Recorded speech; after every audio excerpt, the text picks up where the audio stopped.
एक बार एक गांव में गांव के ही सबसे धनी व्यक्ति ने एक बड़ा मंदिर बनवाया। मंदिर जब बनके तैयार हुआ, बहुत से दर्शनार्थी मंदिर में दर्शन लाभ के लिए पहुंचने लगे।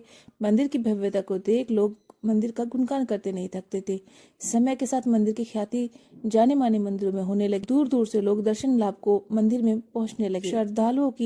श्रद्धालुओं की बढ़ती संख्या को देख उस व्यक्ति ने मंदिर में ही श्रद्धालुओं के लिए भोजन उठाने की व्यवस्था का प्रबंध किया। लेकिन जल्द ही उन्हें ऐसे व्यक्ति की आवश्यकता हुई जो मंदिर में इन सभी व्यवस्थाओं को देख रेख कर सके, मंदिर की व्यवस्था बनाए रखे।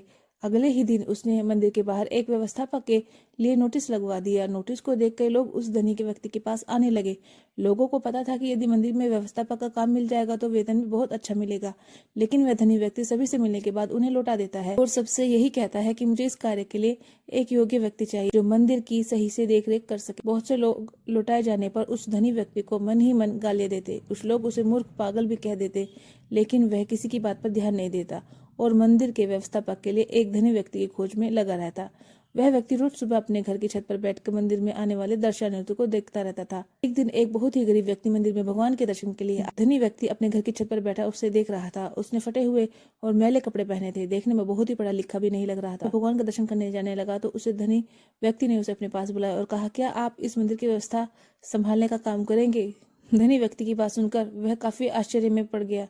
हाथ जोड़ते हुए, भले सेठ जी, मैं तो बहुत गरीब आदमी हूँ, पढ़ा लिखा भी नहीं हूँ, इतने बड़े मंदिर का प्रबंधक कैसे संभाल सकता हूँ? धनी व्यक्ति ने मुस्कुराते हुए कहा, मुझे मंदिर की व्यवस्था के लिए कोई विद्वान पुरुष नहीं चाहिए। मैं तो किसी योग्य व्यक्ति को इस मंदिर के प्रबंध का काम सौंपना चाहता हूँ, लेकिन इतने बड़े श्रद्धालु में आपने मुझे ही योग्य व्यक्ति क्यों माना? उसने आश्चर्य से पूछा। धनी व्यक्ति बोला, मैं जानता हूँ कि आप एक योग्य व्यक्ति हैं। मंदिर के रास्ते में मैंने कई दिनों से एक ईंट का टुकड़ा गड़ा था जिसका एक कोना ऊपर से निकल आया था। कई दिनों से देख रहा था कि उस ईंट के टुकड़े से कई लोगों को ठोकर लगती थी और कई लोग उसे ईंट के टुकड़े से ठोकर खाकर गिर भी जाते थे, लेकिन किसी ने भी उस ईंट के टुकड़े को वहां से हटाने की नहीं सोची। आपको उस ईंट के टुकड़े से ठोकर नहीं लगी, लेकिन फिर भी आपने उसे देखकर वहां से हटाने की सोची। मैं देख रहा था कि आप मजदूर से फावड़ा लेकर गए और उस टुकड़े को खोदकर वहां की भूमि समतल कर दी। इन्हीं व्यक्ति की बात सुनकर उस व्यक्ति ने कहा, मैंने कोई महान काम नहीं किया। दूसरों के बारे में सोचना और रास्ते में आने वाली दुविधाओं को दूर करना तो हर मनुष्य का कर्तव्य है। मैंने तो बस वही किया जो मेरा कर्तव्य था। धनी व्यक्ति ने मुस्कुराते हुए कहा, अपने कर्तव्यों को जानने और उनका पालन करने वाले लोग ही योग्य होते हैं। इतना कहकर धनी व्यक्ति ने मंदिर प्रबंधन की जिम्मेदारी उस व्यक्ति को सौंप दी। इस कहानी से हमें ये शिक्षा मिलती है कि जब हमें कोई नहीं देख रहा होता है तो भी हमें अपने कर्तव्य को नहीं भूलना चाहिए।